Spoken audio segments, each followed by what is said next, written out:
Oh, hi. Sorry about that, everybody. Sorry about that, Helen. You're on camera. Hi, everybody.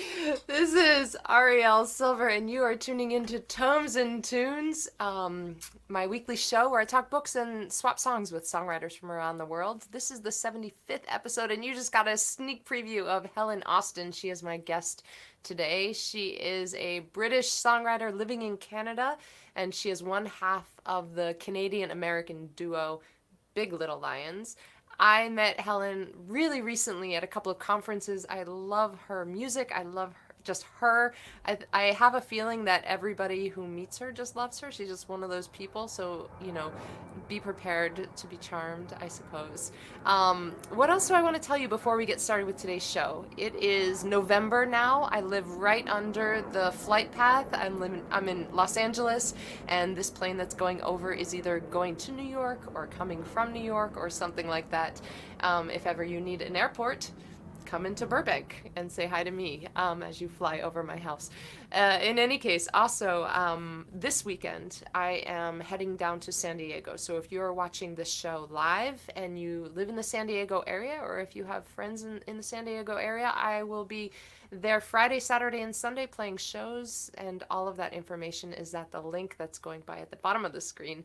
Very excited to head down there and say hi to some old friends, meet some new ones, and just play some good music, drink some good wine. I love California wine.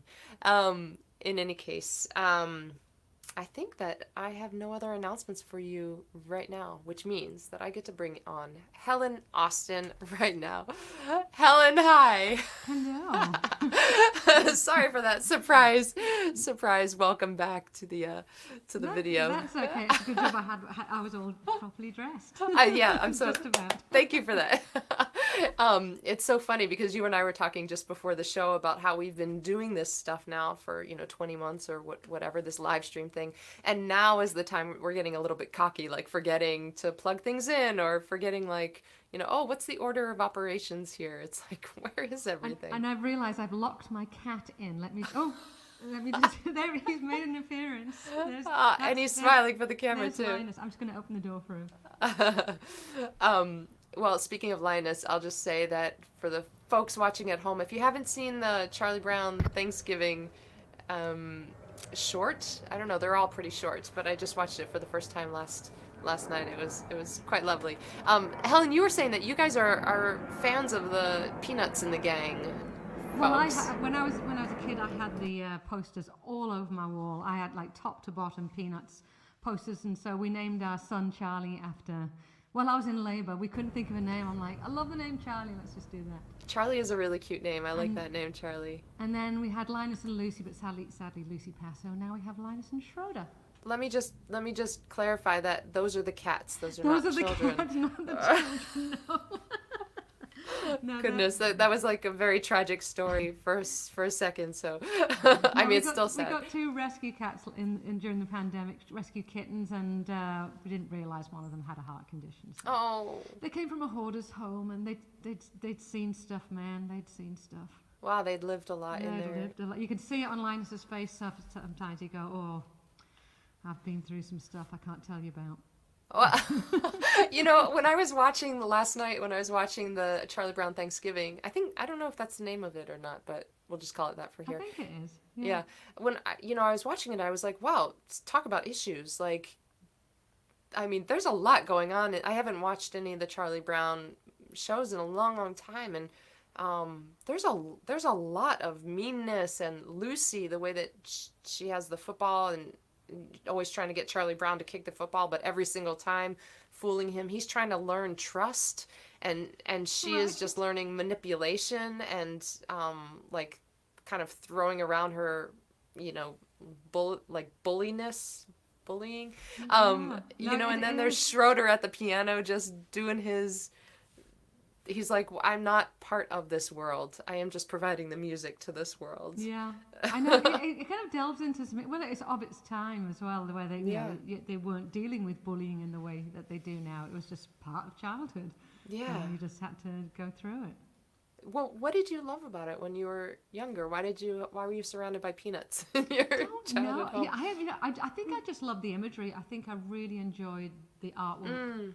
And because when I named my son Charlie, I didn't realize Charlie Brown is the really kind of sad, depressed one. But he's the hero too. He is, and my son is the protagonist. opposite. My son is happy about everything in the world ever. He used to say things like, "This is the best breakfast I've had in my life so far." And you're like, who are you? He was a cartoon character from some other very jolly cartoon, so he was not like him, but yeah, it's Charlie Brown's quite a thoughtful, slightly depressed guy. Oh my gosh, tomorrow morning for breakfast, I just want to sit in front of my whatever it is that I have, maybe a bowl of cereal, and this is the best breakfast I've ever had so far. I mean, this kid gets excited great. about everything. You could give him a rock and he'd go, "Wow, a rock."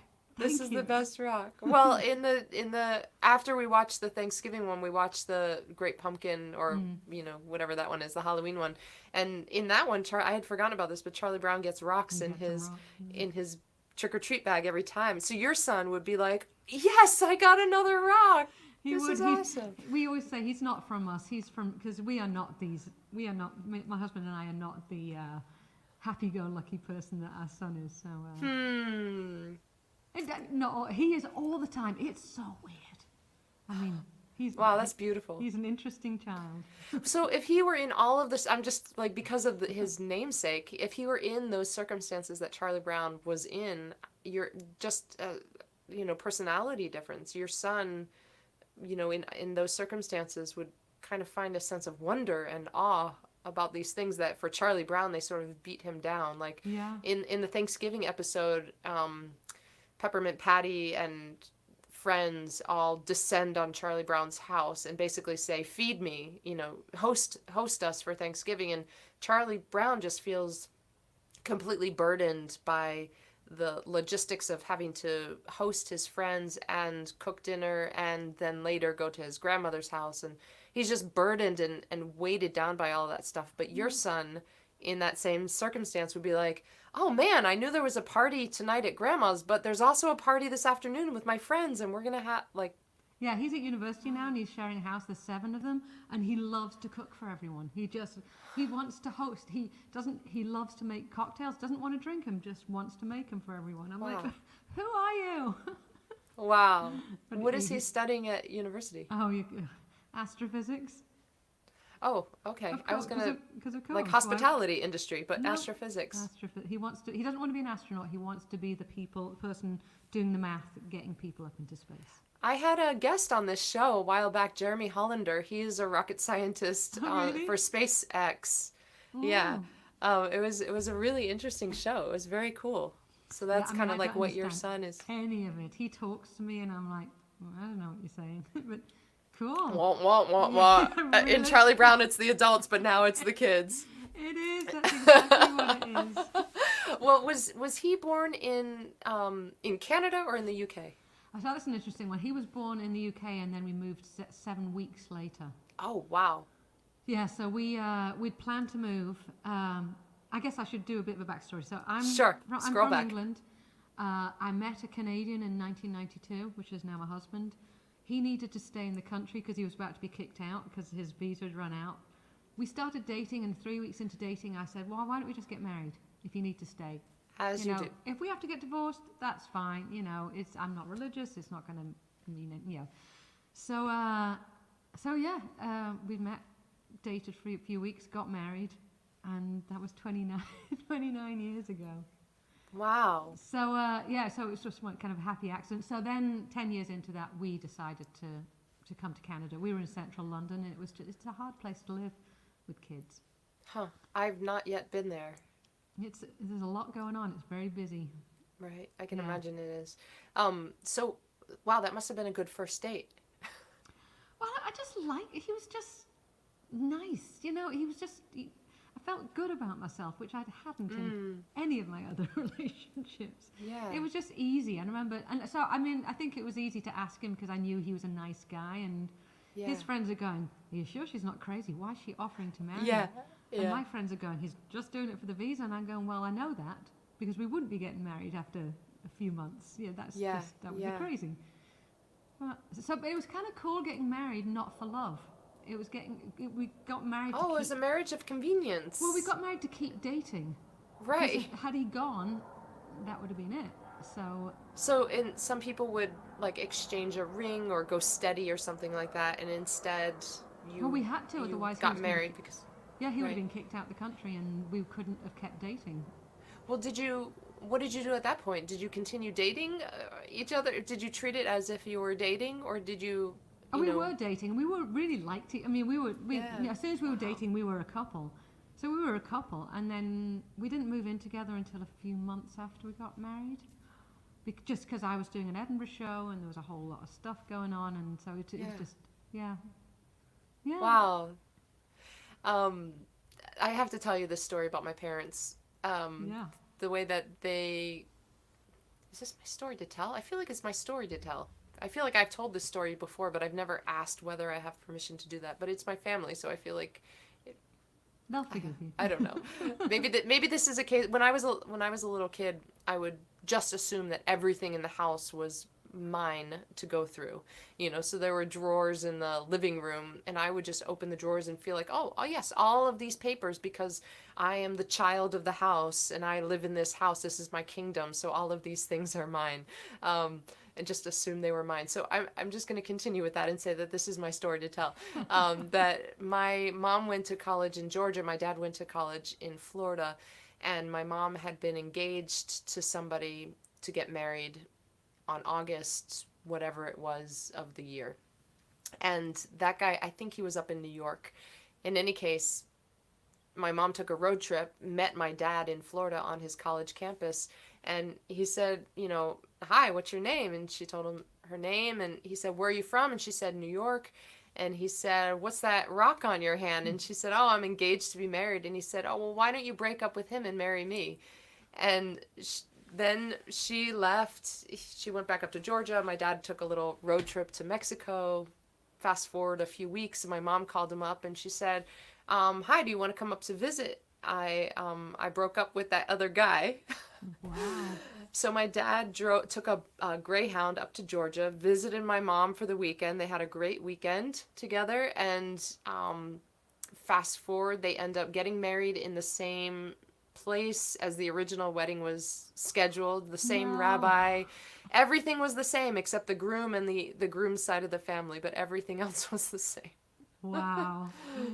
That takes some guts to do that. It does take some guts. The marriage lasted 25 years, which I'm pretty impressed given that. That's the thing, is you don't know. And when all my friends are giving me a hard time about what did I think I was doing, it's like, we have as much chance as anybody else of lasting. Exactly.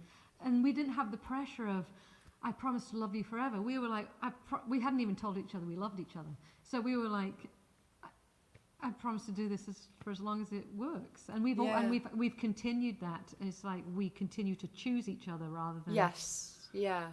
Yeah, so I think getting married for love would be a little stressful because we had a practical element to it. It's like we have to get married, otherwise we can't keep doing this. Whereas for love, it'd be like, am I doing the right thing? Yeah. So, yeah. And also you're so mercurial when you're younger. It's like, I mean, I think that some people really do understand love and they understand change when they're younger, but I think a lot of people don't.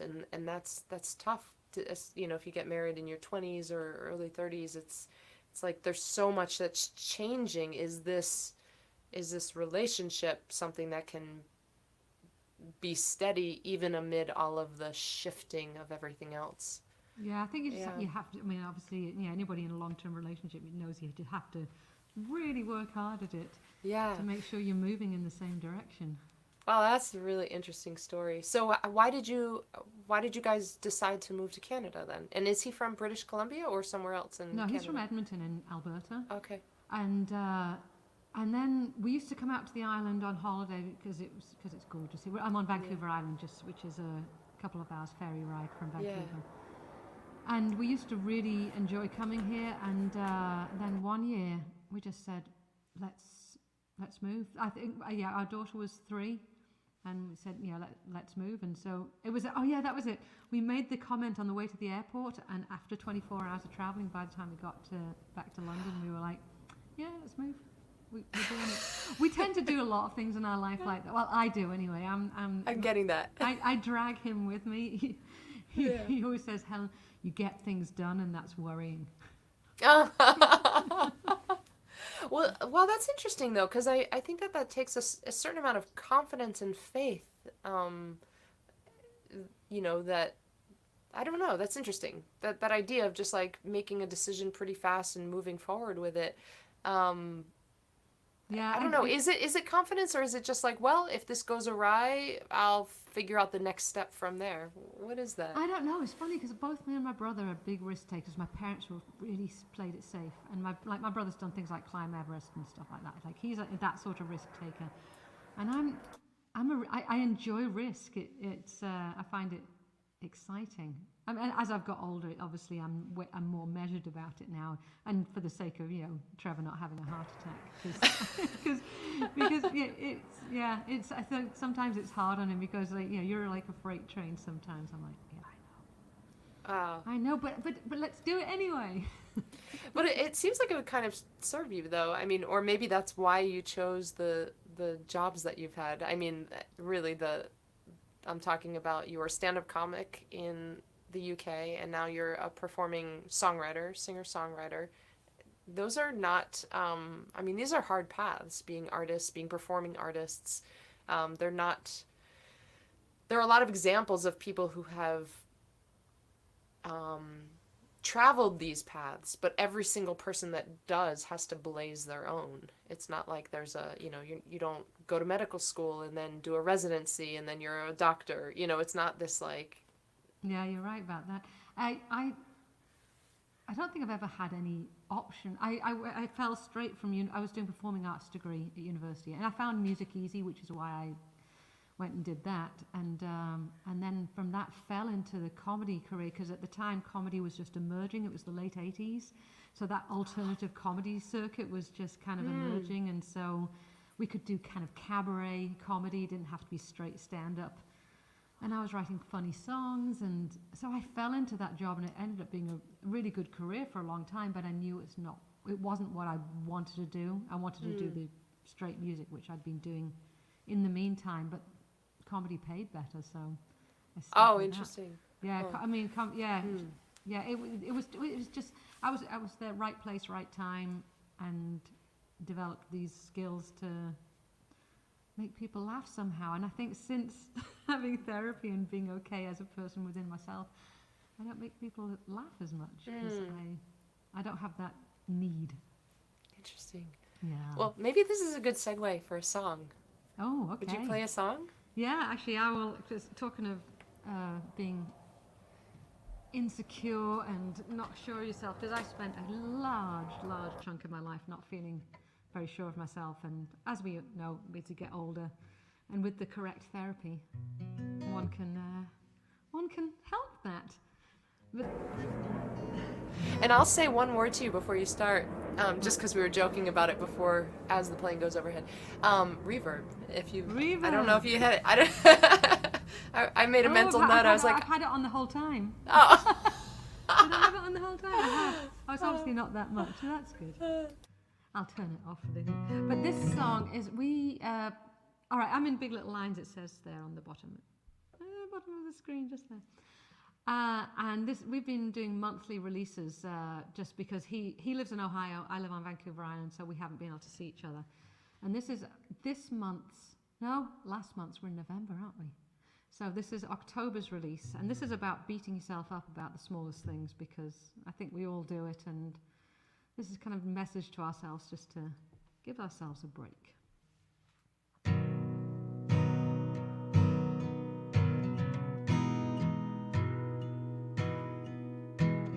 Hey, don't have to worry, it's only human to get it wrong. Hey, I know that you're sorry.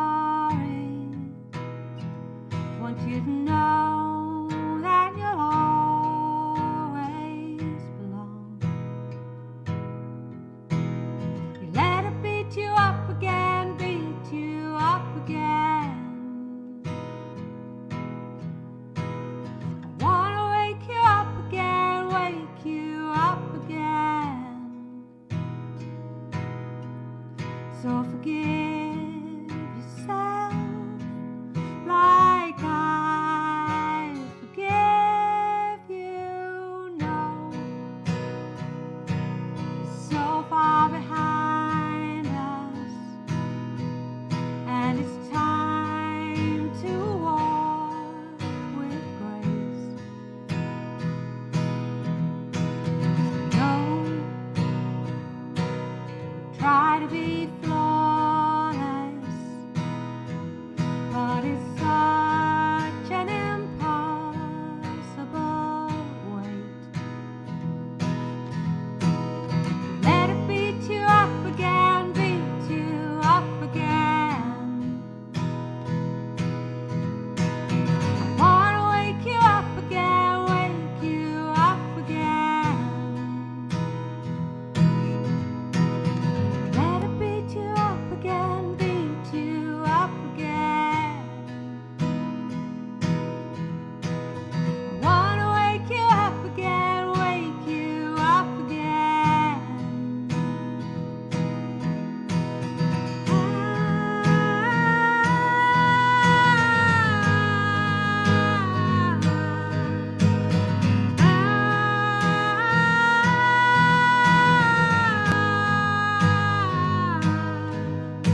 So hey, let go of the worry. Look for the better days ahead. We're all on a difficult journey, so take care of the words in your head. Let it beat you up again, beat you up again. I wanna wake you up again, wake you up again. Let it beat you up again, beat you up again. I wanna wake you up again, wake you up again. So forgive yourself like I forgive you.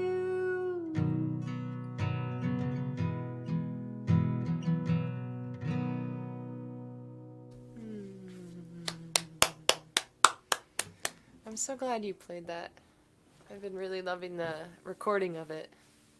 Yeah, that was I really loved the production that Paul did on that. Paul does all the production for our stuff, and sometimes, I mean, I like everything he does, but sometimes he'll send me something and I go, oh yeah. Yeah, so he's in the US, you're where you are in Canada. How are you guys writing and recording music during this time when you probably haven't seen each other in 20 months? Well, this is how we started doing, because we met, there's a conference called Taxi Road Rally in Los Angeles, and we were both writing for TV and film, which we still do. And we met at, actually it's our 10th anniversary meeting today, and we're snacking and chatting Mazel tov. later.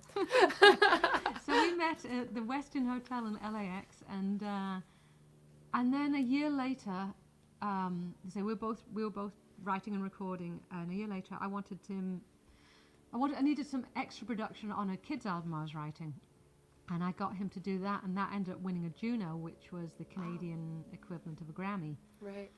And I thought, oh, this works well. And we just worked really well together, but everything was via email for a couple of years. And then he came out to the island to try and see if it would work as a band.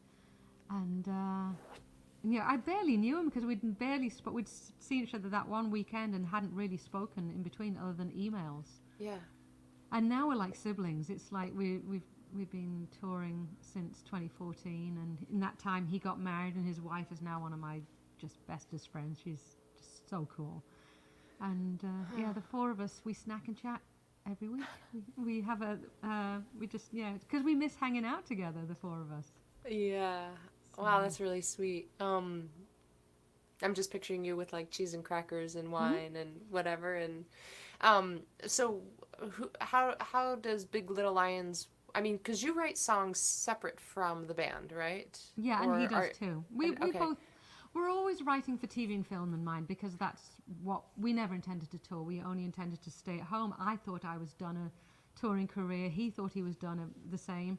We thought that was it. We were going to stay at home for the rest of our lives and write for TV and film, which is great. But yeah, so you never know where these things are going to take you. It's a baby lion.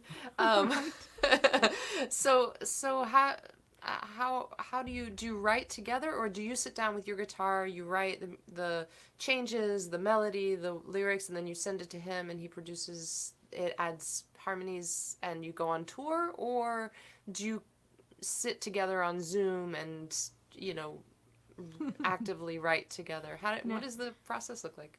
We can't write in the same room because we are very sibling-like. So we're just because if you're in that sort of relationship, and I have a significant other, he does too.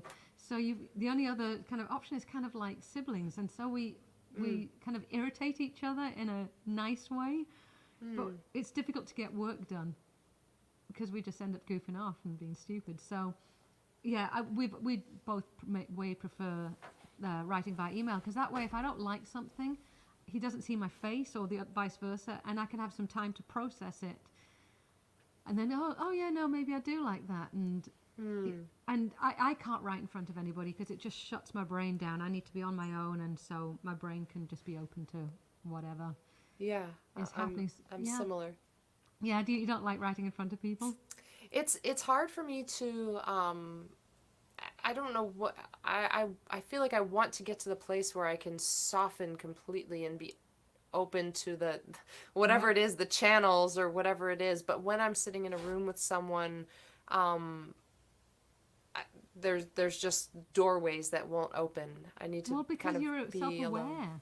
Because how do you not be I don't know how, when people do these big writes, like 4 people in a room together. Yeah. Oh, that scares the crap out of me. I don't want to do that. Yeah, and also I'm sitting in my she shed in my backyard right here, and I can see the orange tree right outside my door, and the bougainvillea over there, the jade, and the squirrels jump on my roof and run around. But even though I can hear all that stuff, I can hear the neighbors, the kid, in the other backyard jumping into the pool, or the lawnmowers. I can hear all of that stuff around, but to me, it's quiet. It's a different kind of hearing than when I'm in the house, or if there's someone else in the house, even if I'm in a room with the door shut, and even if I'm very, very quiet and they can't hear me, there's just something about that kind of stoppers my own creative, free association that I need to do when I'm working on songs. It's so much it's about sound. There's so much, music is sound, but it's not just the sound of the notes, it's also the sound of words, and how the vowels mash up together, and the rhythm of words, all that stuff. I just have to be free to make those noises, Oh yeah, I know. I totally agree with that. And it's funny because Paul and I have got comfortable enough where we'll send each other an idea where we're just kind of mumbling some vowel and consonant sounds, and we make the similar sounds when you'll be like, we'll just mumble something. And we do it very similarly. Oh, so you send each other ideas that are, maybe you don't have the words fully formed. So then what does the other person do with that? Anything? Or is it just kind of like, okay, I have this mumbly kind of thing with a melody, a melodic contour, some changes maybe. And when you send that to him, what does he do? And what comes back to you? Is this something I should keep going with or not? And he does the same with me. Here's an idea I had. Sometimes I'll write a whole song and he'll write a whole song, and we'll just, but often it'll be, I've just started this idea. Do you like it? And he'll be like, yeah, sure. Or, not so much. And okay, so there are sometimes that oh yeah, we're quite honest with each other about something. There's times when he's put so much work into a production, and I've told him, I said, you've got to sometimes run it past me mid-production, because he'll do a full thing, and I'll go, I'm just not loving it, and he's right, we've gone too far. Yeah. So he's getting better at as sending me the idea of the production, so I can go, oh yeah, that's really cool. Or, yeah, it's not grabbing me. Yeah.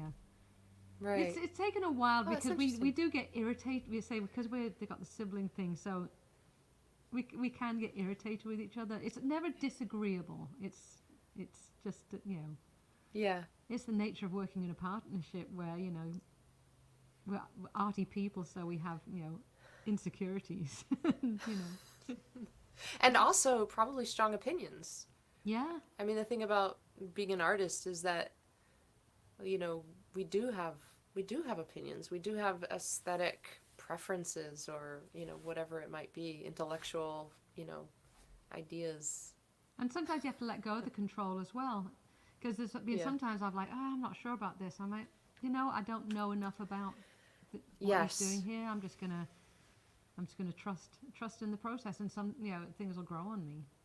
So. That's interesting, because I was just talking with I was just doing a co-write session with a guy he's a string arranger, and I was telling him that there's a song on my new album that I had initially imagined to have strings and French horn. I can still hear that whole production in my mind, but when I brought the song to the guy who ended up producing my record, who I absolutely adore, he did a phenomenal job with the record, but when I brought him the song, he did not hear the strings and the French horn. He heard something totally different, and the way it ended up on the album is not with strings and French horn.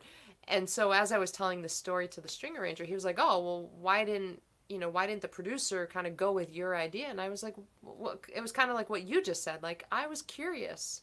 Like, I heard it this way, and I can always perhaps one day record another version of it. But I was very curious about what Shane would do with it, where it would go in that direction.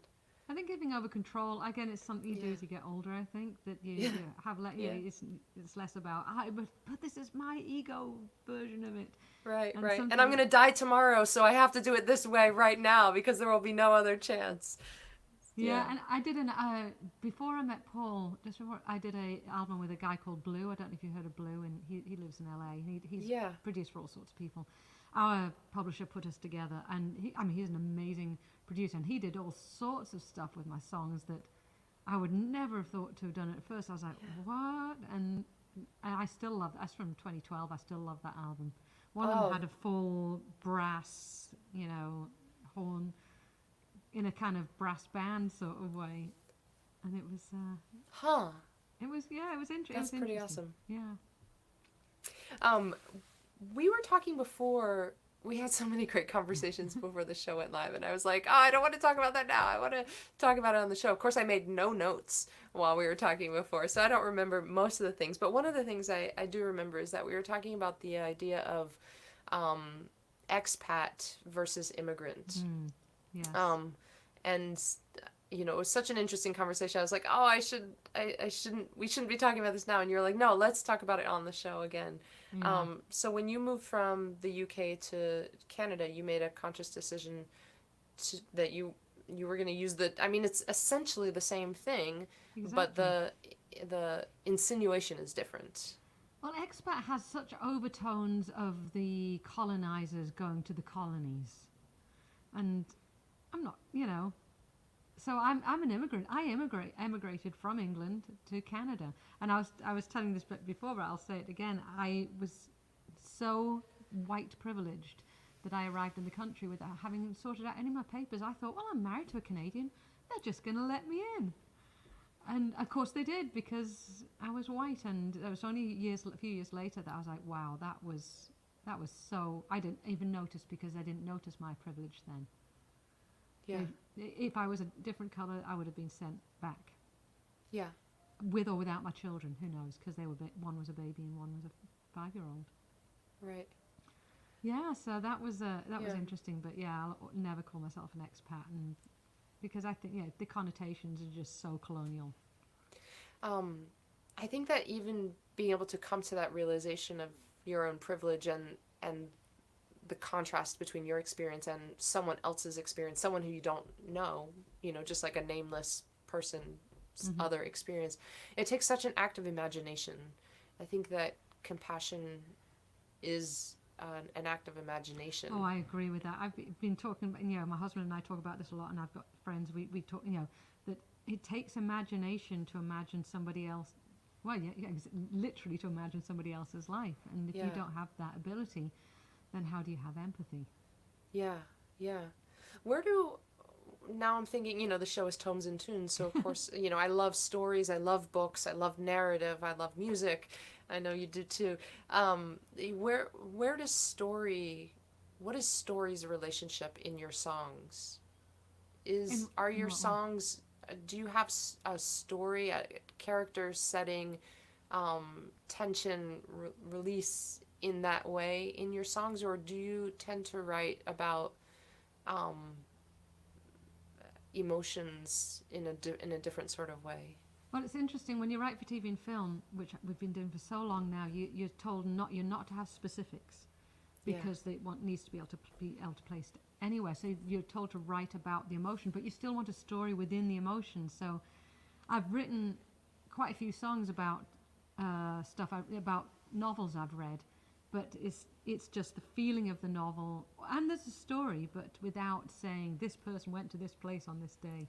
Yeah. So it's a balancing act of getting that story in there without telling it like a country song, which is literally. I was just gonna say it's sort of the opposite of country music, like the Nashville, like the idea of having furniture in your song and like the specificity of nouns. Yeah. And not just a desk, but this desk with this book and this bottle of whiskey that's now empty. That's Nashville. But what you're talking about is like how to write about that story without those things. Well, one of the first ones I wrote for Big Little Lines was one called They Know My Name. It was originally called Monsters, but if Monsters and Men was around at the time, and I didn't want to confuse it because we had that guy-girl vocal thing. But I'd read I was reading some teen fiction because my daughter was like, please read these books, and because she was a teenager at the time. And she wanted to share them with you. She did. So I read the trilogy of Chaos Walking, and so The Knife of Never Letting Go, and where the story is about. I do like sci-fi stuff, so they're on a different planet where there are no women, and the men can see each other's thoughts, and so. And it's about that, how that would be to be able to suppress your thoughts. And a lot of people think it's about mental illness, which of course it could be because it's how does the chorus go again? I have to look up my own lyrics. That's terrible. Hang on, what's it called again? They Know My Name. I will be back. Wow, did I not even have it in my list? Must be in the Monsters. I'm sorry. Oh, I can't find it. That's not terrible. Something about the voices inside my head. Say something interesting while I find it, because it's really.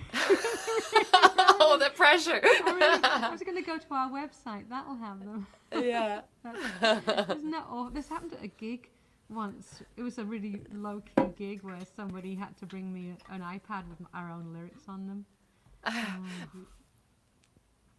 That's actually a good argument right there for putting your lyrics on your website so that people can do that. I know. I think it drives me crazy when people don't have lyrics. There's my lyrics.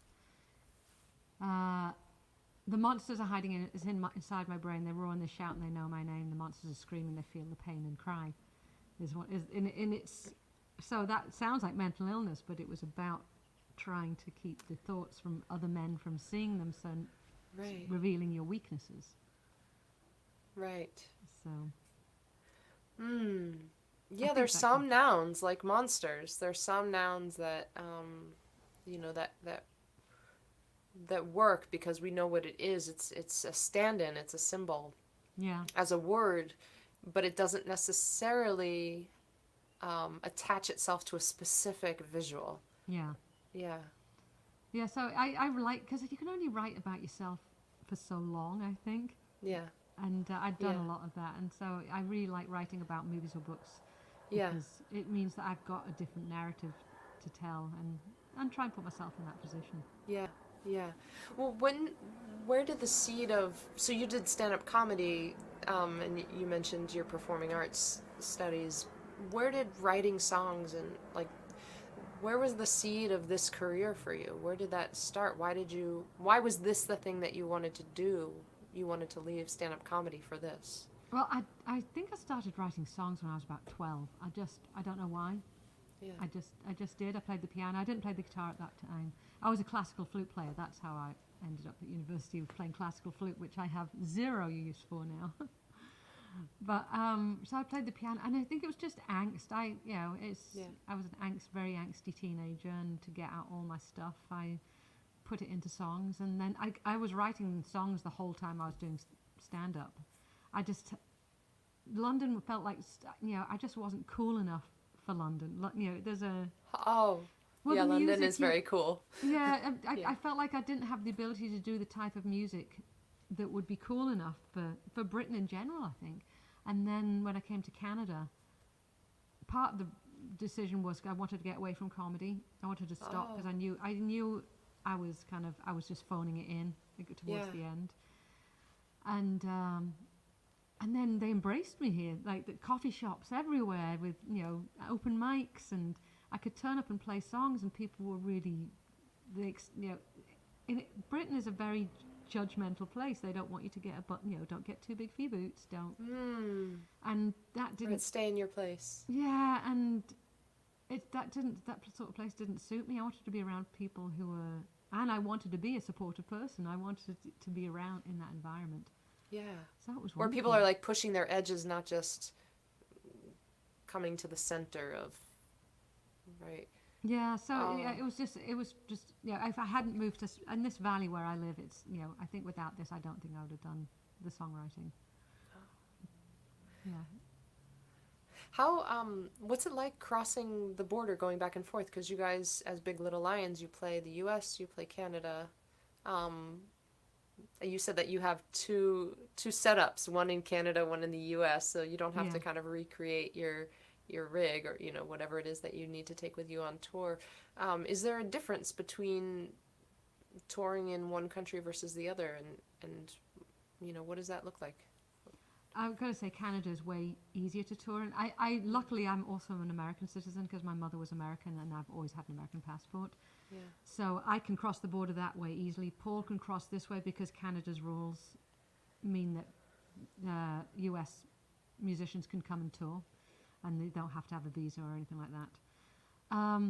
But there's so much more grant stuff. There's people get organizations get grants, artists get grants. So there's better in Canada, paid, you mean? there's better paid gigs. Like there's more folk clubs and festivals. Right, because the venues are supported by the arts grants from Yes. the Canadian government versus the U.S. where, right, okay. I mean, I know there are some folk clubs in the U.S. and there are some folk festivals, but not in the same numbers. It's not supported in the same way. Yeah. Very interesting. Yeah, I've been hearing, were you in the conversation that Grace Pettis was leading for Farm? I mean, for Far West. Mm-hmm. Yeah. And she mentioned that a little bit. Yeah, I mean, it opened Paul's eyes because he used to do he'd do a lot of live gigs, cover stuff, and he'd never been in this world, and then when he came to Canada, it's like, what, we're actually getting paid proper money. Like, it's not just for exposure. It's not like just $100 and a beer for 3 hours. Yeah. So his eyes have been opened, and mine too, because I'd done a bit of that, but it wasn't till Big Little Lions that I really explored the folk clubs and the house concerts. And there's a lot of house concerts in the US as well. Yeah. Well, right now it's difficult, but yeah. I know that's really COVID being an exception to every rule. Right. But yeah, touring here is we've had more traction here than the States, but we try to tour in the States because Paul's there and yeah. Huh. Interesting. That's really interesting to hear. And I mean, there aren't that many bands that have exactly that, that with one person in Canada, the other person in the US, so you really have that cross-border experience. Yeah, I knew there was another duo who used to do this a long time ago, Doug Cox and Betty Sue, who's now in Nobody's Girl with Grace. Oh, Betty Sue. Okay. Yeah, so her and Doug, Okay. they did the cross-border thing for a few years and toured. But it is tricky, but it's one of those things, because it works, we're not going to question it. Right. Yeah. Yeah, if it ain't broke, as they say. Yeah, just because he's that. Maybe it's good that we're thousands of miles away. Maybe it adds that extra.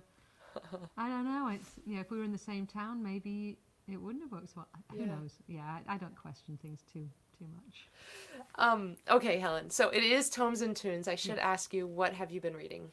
I got to get my iPhone out because, you know what my problem is with books, and I love reading.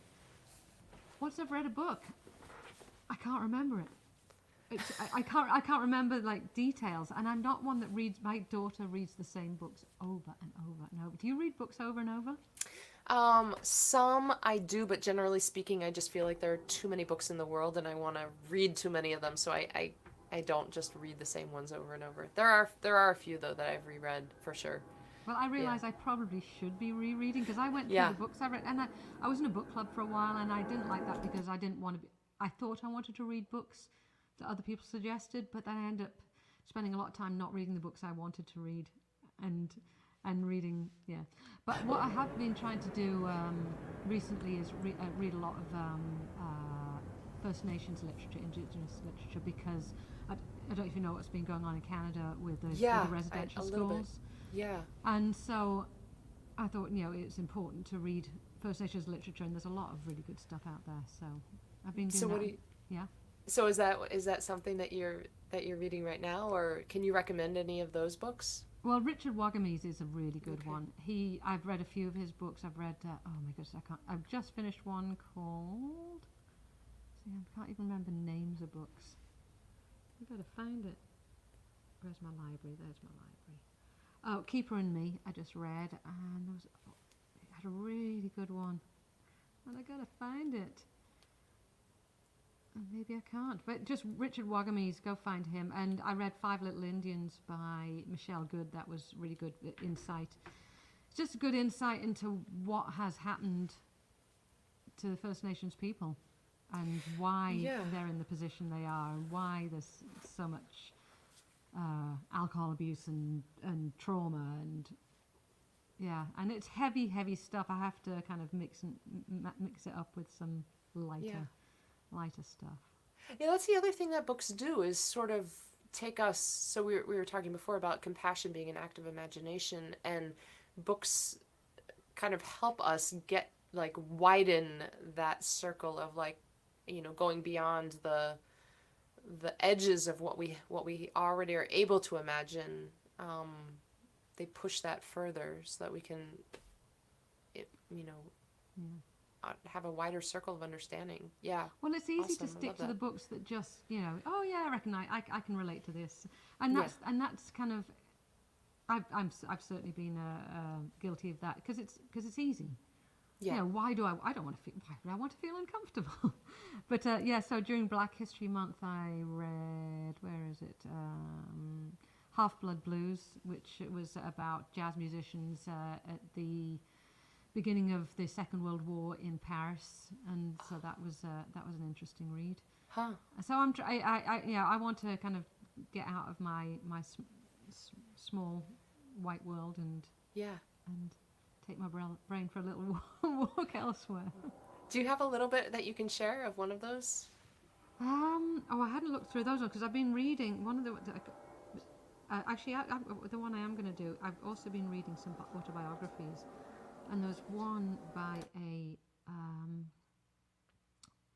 Sorry, my phone's being really slow. Where did it go? There's one by a guy called Alan Davies, who's a comedian that I knew on the circuit years ago, and went on to be an actor and stuff like that, and didn't realise that he'd been terribly abused growing up by his father, and he's written a book about it. And all of us really, because we're like, he's this nice guy, and so it's really hard to read that that's happened to someone that is, to anyone, whether you're nice or not. But he's just this particularly lovely person. And so it was just the end of was it? There's a little bit at the end of that. He says, above all, I've set out to tell you the things you don't know about me in the hopes that one day perhaps you will be able to tell someone what they don't know about you. And I just thought, it still gives me goosebumps because I was like, we ended up writing a song about that. We haven't put it out yet just because it's absolutely gutting. And that's, I mean, that can go for the First Nations literature as well, telling us the stuff that we just don't know. Yeah. And sitting with that for a while. Yeah.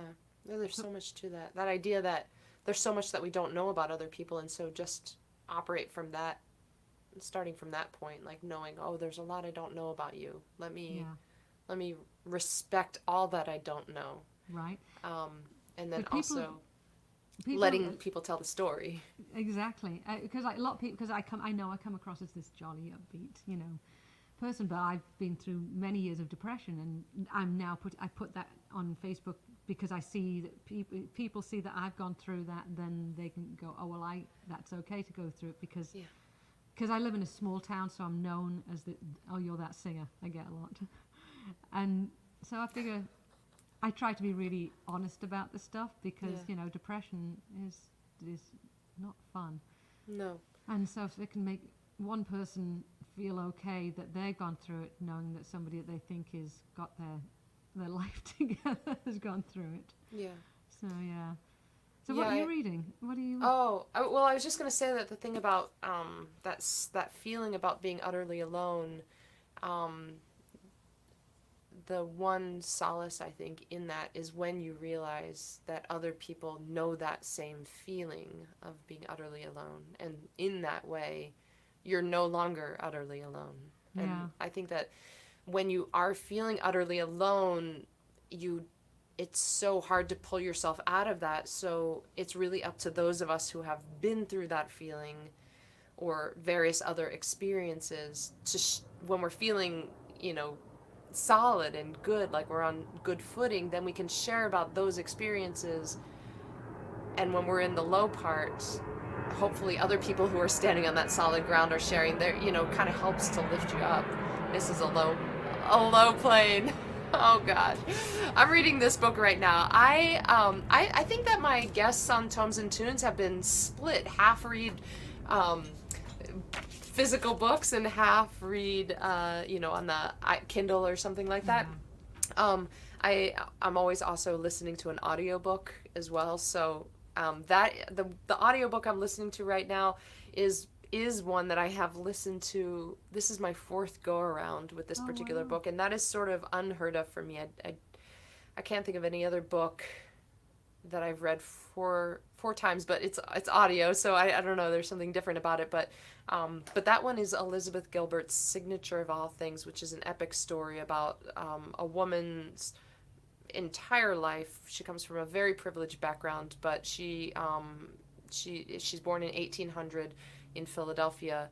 Her father had moved from London to Philadelphia. No, not. Yeah, London. Her mother was Dutch. In any case, she becomes a botanist, and it's sort of her. It's an epic novel, and it's her searching for understanding about something. And anyway, that's the audiobook. Cool. It's a really, I should just buy it in the printed page. I really like the narrator, the voice actor, and it's great when I just want like a long, deep, extended narrative. Sometimes life just feels really, really busy, and when I'm in the car or when I'm going for a walk, I just want that kind of longer, slower, contemplative kind of writing. But this is North by Brad Kessler. So disclosure, Brad, I have an MFA in creative writing, and Brad was one of my mentors in my MFA program. He is a beautiful writer, absolutely love him, and wonderful human being. He raises goats. He lives in Vermont. His wife is a photographer, and he's a writer. And this new book, North, it just came out. It's a novel, and it tells the story of three characters. One is a woman from Somalia, and she is trying to escape, to get to more solid footing, basically. So this takes place, he doesn't say the word, but this takes place during the Trump years. And he doesn't get into the politics of the time, except that thematically he sort of tells the story of what's happening. So this woman from Somalia, she's originally trying to get to Europe, and then she instead is trying to get to the U.S. She thinks that she can find asylum in the U.S. But when we first meet her before the flashbacks and we get her whole background, she's actually in Vermont trying to get to Canada. And I'm assuming that she doesn't meet kindness in the U.S. that she's looking for. And then one of the other characters is I should have said, she's a Somalian woman, she's black, she is Muslim. Then another character is white, he's Catholic, he's American, and he's a monk, he's living in a monastery in Vermont. And this is a monastery that gives her shelter. The two of them meet at this monastery. But he's sort of on his own spiritual quest. She has a very personal relationship with her religious background. And then the third character is the gatekeeper at the monastery. He's a veteran from the war in Afghanistan. His leg is amputated, and I don't know much about his character yet, but I think the next chapter, actually, I get a little bit more of his backstory. But somehow the three of them, I'm in just a little past the midpoint, so their stories are starting to converge. And so far, some of the themes that have come up is, just in a really light-handed way, a very elegant way, I think. It discusses issues about climate change, the way that the weather is more unpredictable, and just what's happening there, just subtle changes in different places. Also, the refugee crisis around the world, religion, spirituality. So I don't know how the whole thing ends, but I'm really enjoying the book right now. Well, I literally just finished a book last night, so I need a new book. So I think that might be my next one. Plus, it's look at the cover. It's just so beautiful, right? It's just so pretty. And there's a lot of color. As it turns out, the monk, he was a painter when he was younger, and I don't know if that's why color, there's so much, the beginning of the book, everything is blues, but of course it's also Vermont in the mid-spring time when summer has not yet come, and there's a giant snowstorm. Everything is blue in that regard, the light is blue, that sort of thing. So color, comes up. Let me know what you think of it if you read it. I'm torn between that and finding something really funny, because it's really hard finding a funny book. There's one book I read, and I can't find it on my bookshelf. This is when I used to read proper books, and it was called Lamb by Christopher. Oh my goodness, my brain is just missing this. It's called Lamb. It's the Gospel according to Biff, Jesus' best friend. Oh, I've heard about this. Okay. And I is need it to funny? read it again. Yeah. It just, if you're super religious, it might not be funny, but I'm atheist, so I found it very funny. So it depends. Jesus comes off really well in it. He's a good guy. It's his friend that's the his name is Biff. Jerk. So. Yeah, he's called Biff. It's I need to re-find that, because there's so much heaviness sometimes in the world balancing it all out. Yeah. But I do like some sci-fi. I like time travel books, and I like not full-on sci-fi, but something with just a twist, like the world where you can see the thoughts. Yeah, just something that's slightly not it's not human, not this world. I love beautifully written sentences, and sometimes, well, at least when I was younger, I felt like sci-fi didn't always have that, but Ray Bradbury is just such a beautiful writer in that regard. I just feel like, when I think of beautiful sentences and those other worlds. Well, I'm going to recommend, if you like that, because there was a trilogy because my husband's a big sci-fi fan. Where's the trilogy? I'm not going to be able to find anything, am I? Was it Waking Gods? No, that was a different one. She's a black sci-fi, female sci-fi writer, which is I'm not going to be able to. See, this is why I should have proper books, isn't it? And then I could have them in front of me. Oh my goodness, it's a whole great world building thing, but it is really beautifully written. Well, the beautiful thing is, you can put it in the comments. I can. I love that. I like that the conversation can continue after. I can afterwards. find it afterwards. Would you? Oh. Well, did I even ask you to read a passage? Did I? I read a little bit. I feel like it's time for a song. I'm not going to read a passage from North. Are you gonna do so? I'll play a song at the end. I'll take us out with a song. But will you Okay. play another song? I will. I am gonna Yay. stick reverb on, and I'm gonna do. So, this was written about a trilogy of books, but it's not very highbrow. But it's also not. What was that terrible trilogy? The sex books. What was that? That wasn't the gray, the black shades of grey, not that. 50 Shades of Grey, yeah. Because I said this is written about a trilogy of books, and people have gone. Wait, was that a trilogy? That 50 Shades of Grey was a trilogy. Yeah. So people guessed that. I'm like, no, it's not that lowbrow. It's a little lowbrow. But this was my daughter when she was 15. She's like, Mom, you got to read The Hunger Games. I love The Hunger Games. I love The Hunger Games. And I actually feel like the books, I mean, the movies are so great, but the books add another depth to it. They really do. I mean, Yeah. I was just thinking, I had to write the song because I was like, wow, she's been through so much. I would be a piece of jelly in the corner, jello in the corner, just quaking after everything she'd been through. It's like, that girl needs some therapy. That's like a lot. Serious therapy. That she went through. Yeah, but seriously resilient.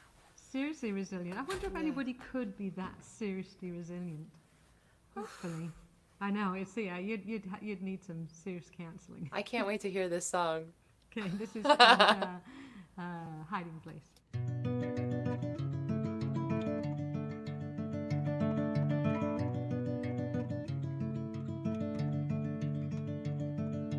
Every little hiding place, like a secret I can't face, while everybody knows the game. I don't know which move to make. See my skin and watch it burn, so sensitive to all this hurt. But everybody knows my name. I have got so much to learn. All these wounds don't show, they don't prove I know. They're buried in the sand. This is not what I had planned or wanted.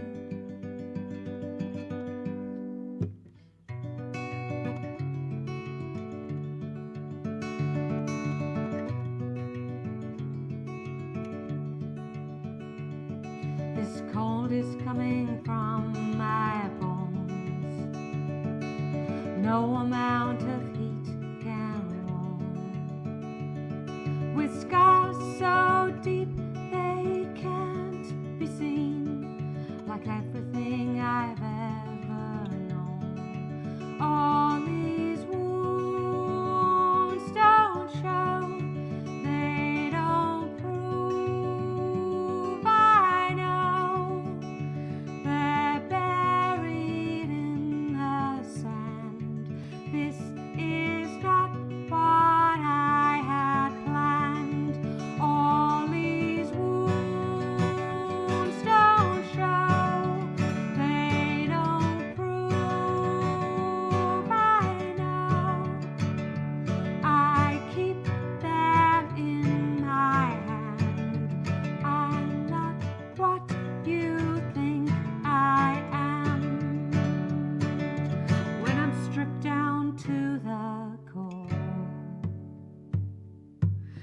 I can't stand anymore.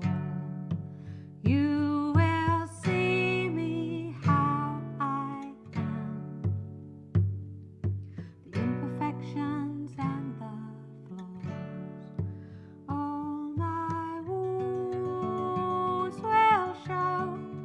They will prove I know I'm not buried in the sand. This is exactly who I am.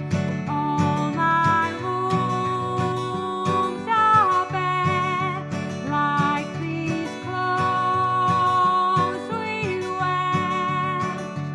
Now everything has gone. I don't know where I belong. So my wounds will show. They will prove I know. And everyone will know my name.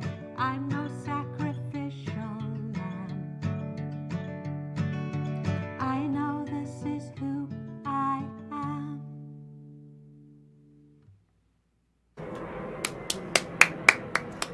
Thank I you. played that for so long. I was really loving the progression of the guitar part, the way it just starts with this like ba ba ba ba ba ba ba, you know, just a simple finger picking, and then it gets a little more complicated. But that adding was a big some little notes, and line. then Yeah, it was one of our first Big Little Lions tunes. So one of the first that Paul did production from. It's got background vocals going la la la la la la in a kind of military type of drums and stuff.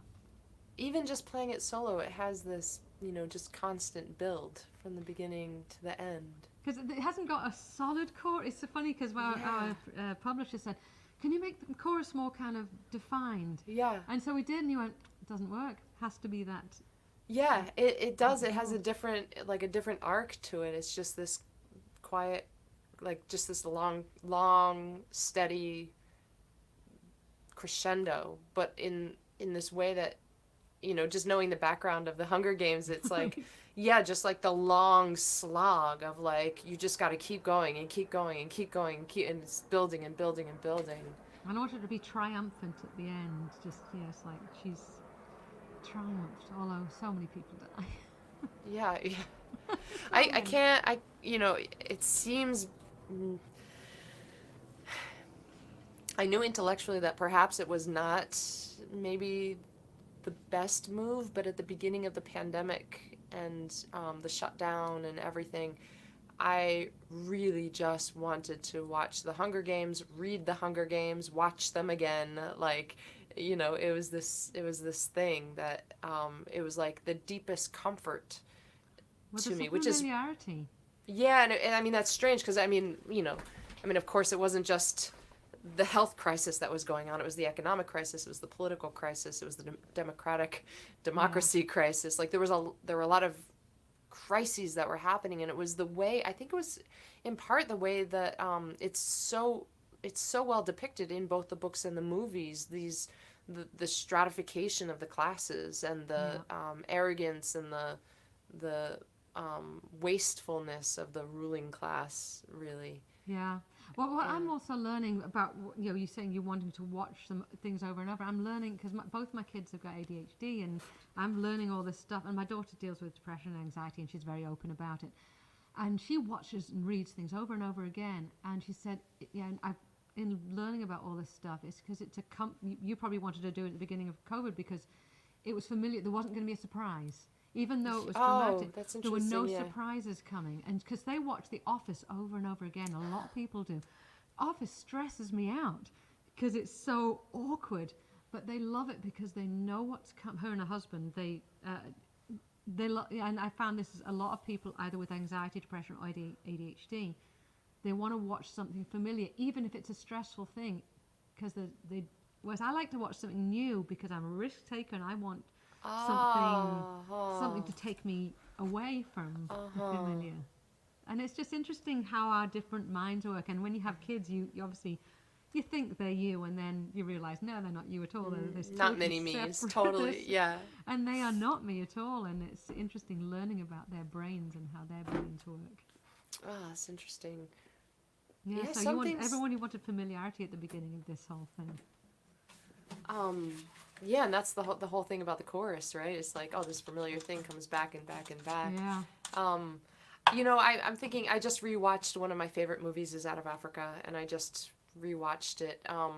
I feel like the reason I like to rewatch it every so often is because I feel like I get deeper levels of it. Like I'm watching for different things at this point in time. I Meryl Streep and Robert Redford. Right. Wow, that was an old film, isn't it? Yeah, it's about the writer Isaac Dynson, and her time. Just lower this a little bit. Her time in Africa, and I feel like when I first fell in love with the movie, it was because I too studied classical woodwinds, and I was a clarinet player, really? and yeah, What did you play? clarinet, primarily clarinet, but also we could do a lovely duet together. I'm coming up to British Columbia, just you know, put the coffee on, or the tea, whatever you guys drink up there. It's good. And when I first watched the movie in college, I fell in love with it because it features prominently a few times the Mozart clarinet concerto, and so immediately it was this familiar piece for me, which gave me an anchor point in my mind for the movie itself. And then over time I've watched it for different things, but now when I watch the movie, I'm watching it for you know, how it's dealing with colonialism, and you know how it's handling that. I've read Out of Africa, the book or the collection of stories that it's based on, and so you know now I'm more attuned to that. But when I was younger, of course, I just watched it for the beautiful music. The soundtrack is beautiful. The photography, the cinematography is gorgeous.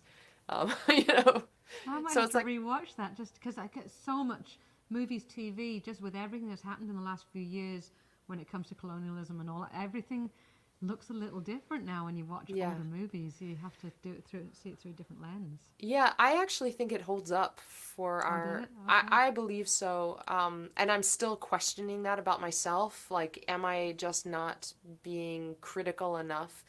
But the reason I think it does hold up is because the main character, Meryl Streep plays her. She develops in her understanding of colonialism over the course of the movie, over the course of the book, and part of her shift comes from Robert Redford's character, who presents a different idea, you know, helps her to sort of you know, grapple with that, you know, ownership, you know, and the rights and the privilege. Yeah, I think it does. But I will continue watching it for the rest of my life, and I will update you as I grow older.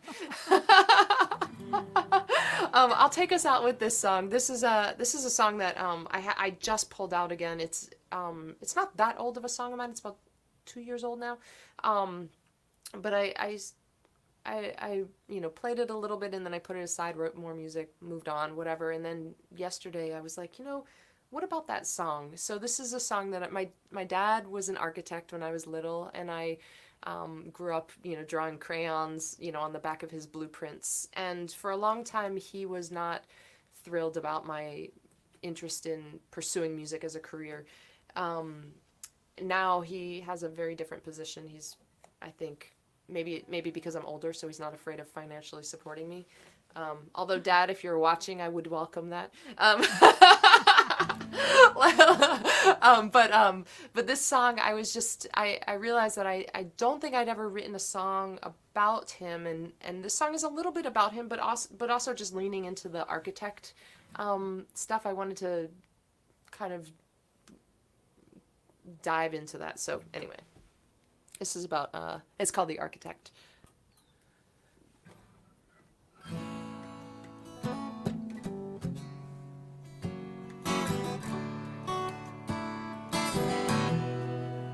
Can you hear that? The architect pulls up his plans, new addition, with space to expand. He labels his rooms with a pen. Not a shadow of doubt in his measurements. He's got rulers and compasses, T-squares and scales, the blueprints and triangles on his drafting table, mechanical pencils, the parallel lines, and all of the measures for drafting the line.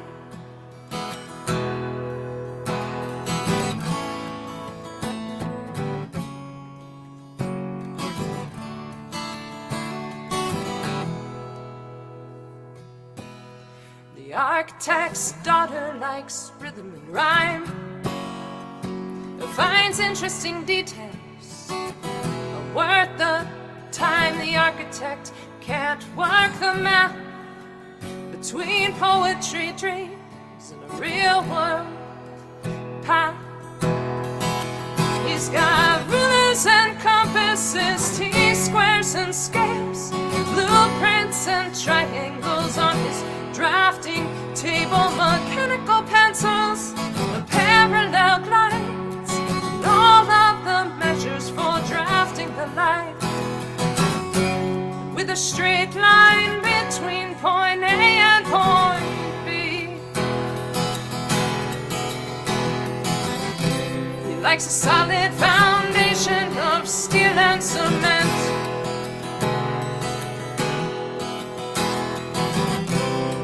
Industry standard he hasn't missed yet.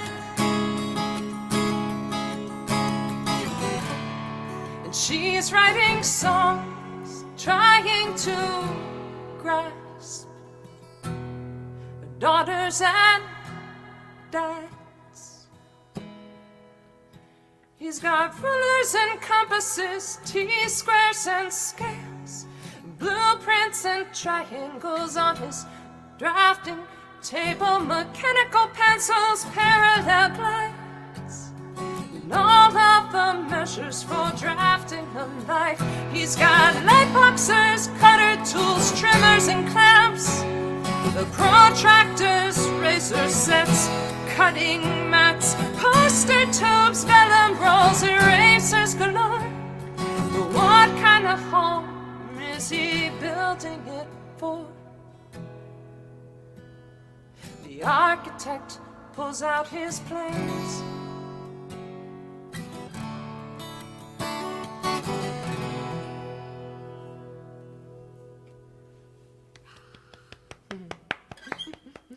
Thank you. Nice. Yeah, it's when children take a different path to their parents, Yeah. it can be tricky. Like rocket science? Yes. Something like that. Helen, thank you so much for joining me today. This has been so much fun. I just knew when we met a few weeks ago, I was like, oh, I just want to talk with her for a while, hang out. Aw, thank you. I was saying, yeah, until you just your face just pops off the page, off the screen. Like with a whole group of people, we've been doing these whatever they're called, conferences. Yeah. And it's like, there she is. You're very recognizable. I like that. Dude, I've got to say, and sorry if you like, dude, these virtual conferences are exhausting. They are, but I love them. They're really fun. They're so heart-filling. They're awesome. Yeah, but they are exhausting. I'm doing one this weekend and one next week. Are you going to be at NERFA? I'm going to be at NERFA, but what are you doing this weekend? It's the taxi one. It's the one for TV film and stuff like that. And so, yeah, so it's there's lots starting tomorrow. Man. I know, but I love it because I hate being bored. I like being busy. Am I going to see you in Kansas City in February? Yeah, we're going to be there. Okay. Barring any COVID I know, disaster, right. We still got to make future plans. I mean, they might get canceled, but... Yes, no, for sure we're going to be there. That is our plan. Okay, awesome. I'm going to see you in Kansas City then. But first, I'll see you in NERFA for the virtual conference next week. Yeah, definitely. Yeah. Thank you, Helen. Before I let you go, do you have anything in particular that you want to promote? You're releasing a song every month. Is there something nice? Pre-save everything. I hate pre-save, but you have to do it. I'm always begging people to pre-save. Pre-save the newest. The newest. It's on our website. It's on Facebook. I've posted about it. Join our mailing list. Watch out. Look at us. Add us to your Spotify playlist. I don't know. You know all that fun stuff. Totally. What's the link that I should share in the chat here? Is it your HelenAustin.com or is it another one? Oh no, BigLittleLions.com. BigLittleLions.com. Yeah. BigLittleLions.com. Everybody follow.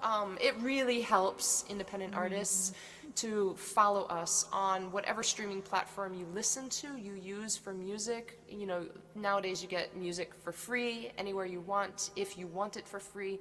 It's really, really helpful when you throw money in tip jars or at Bandcamp or buy merch, but it's also really helpful for just easy, free ways to support independent music, to click follow and heart for Spotify, Apple, Amazon, YouTube, Facebook, Instagram, whatever it is you use. So all of that stuff. All of it, right? Yeah. And if folks sign up on your mailing list, are they going to find out when you are playing, when you're back on the road and stuff like that? Yeah, we'll do, and they get a free download of something from an album. I can't remember what. Everybody wants a free download of something. It's from our last full-length album, which There is you a go. whole album that deals with mental health. But yeah, and we're very active on Facebook and Instagram and that sort of thing. But yeah, the newsletter's a good one for. We only send like 1 or 2 a month. Join the mailing list, everybody. Yeah, and if you want to join mine as well, I will just add mine on top of that. But Yeah. but really, we all just kind of have to help each other as we are working in these worlds, and also help independent artists. If those of you listening are not working in the independent arts, you probably don't realize how it works, but it's just follows and hearts and subscribes and signs ups and come out to shows, put on a mask, get vaccinated, and come out to shows. So, Yep. Yeah. All right, Helen. Thank you. All right. You stay right there. I'm gonna say a final goodbye. All right. Let's see here. There we go. Hi, everybody. Thank you so much for joining me again this week for the 75th episode of Tomes and Tunes. All the archives are on my website, ArielleSilvermusic.com, that you can get to from that link tree that's going by the bottom, or just ArielleSilvermusic.com. And in fact, Arielle Silver Music is also my website, and from there you have portals to music and my literary writing, and also my yoga studio, which is an online yoga studio. So I teach yoga every day online on Zoom. If you need some yoga, come practice with me. Next week, Leah and the Loved Ones. I'm trying to remember where Leah is based. I think the UK. I met her through a Club Passim Song Circle event earlier this year, 2021, I think, or maybe it was 2020. I can't remember now. But she's so delightful. I can't wait to talk with her next week, and I hope that you will join. Of course, you can watch the archives and the replays of this. My website is a good place to find those. I hope that until we meet again, you will take care, be safe, and shower the people you love with love. See you next time.